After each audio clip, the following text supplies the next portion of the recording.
Women's sport is under threat in Britain, and if we're not careful, its very existence could soon be erased. The left wing, the woke, the politically correct and the Labour Party don't want to talk about this worrying trend because they've decided trans rights trumps the rights of those born biologically female when it comes to sport. But as a great lover and proponent of women's sport, I will and we all must before it's too late. What we've learned this week is that the suggestion the disturbing cases of the US swimmer Leah Thomas and the New Zealand weightlifter Laurel Hubbard were unique and would not be repeated here in the UK. British cycling made sure of that after Emily Bridges was included on the entry list for the National Omnium Championships at the Derby Arena this weekend. Now, Emily, until the past few months, was a very successful male cyclist called Zach Bridges. In 2018, Zach became the national junior men's record holder over 25 miles by completing the course in just 47 minutes and 27 seconds. By contrast, Hayley Simmons, who holds the female senior record in the same event, completed it 2 minutes slower in 49 minutes and 28 seconds. As recently as last month, Bridges, who we're told has been transitioning for some time, was competing in men's events. In February, Bridges competed at the British University Championships in Glasgow, where they won gold in the points race.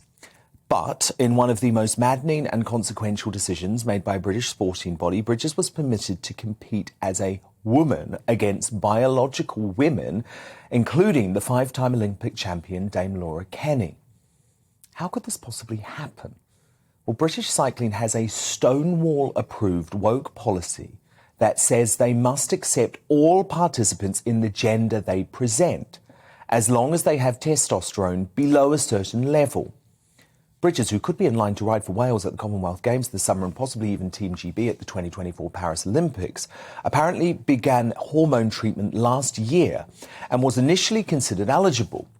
Studies have shown that doesn't reverse the development of anatomical advantages related to, among other things, height, pelvic architecture and leg bones during male puberty, not even close. But in this current world of cancel culture, where Keir Starmer and many leading Labour politicians refuse to say if a woman can have a penis, women cyclists are too terrified to speak up against this very obvious madness. A well-placed source told the Daily Mail today, everyone is afraid to say anything for fear of retribution. And Olympic swimming medalist Sharon Davies, who has been bravely campaigning on this issue for years, despite death threats, said, British cycling ought to be ashamed of themselves. I have had quite a few of the girls very distressed on the phone. They are frustrated and disappointed.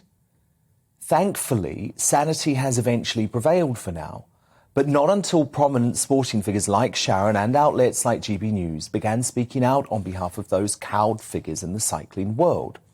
Just before we went to air tonight, British Cycling confirmed Emily would no longer participate in Saturday's event after being informed she was not eligible under guidelines set out by the UCI, the world governing body for sports cycling.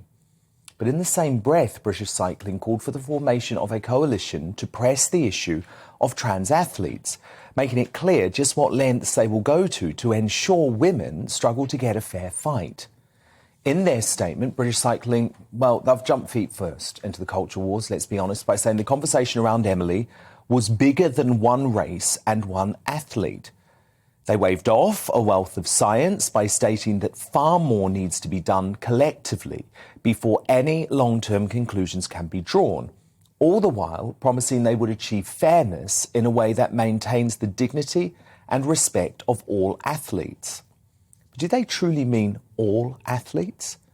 Because for some female competitors, that ship may have sailed with this whole saga.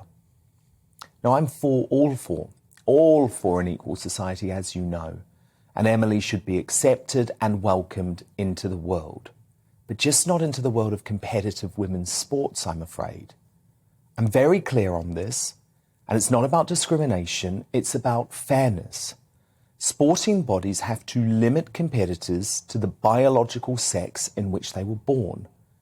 Otherwise, I'm fearful women's sport, something I love and champion in my role as a supporter of the all-conquering London Pulse netball team, is on a slippery slope to oblivion.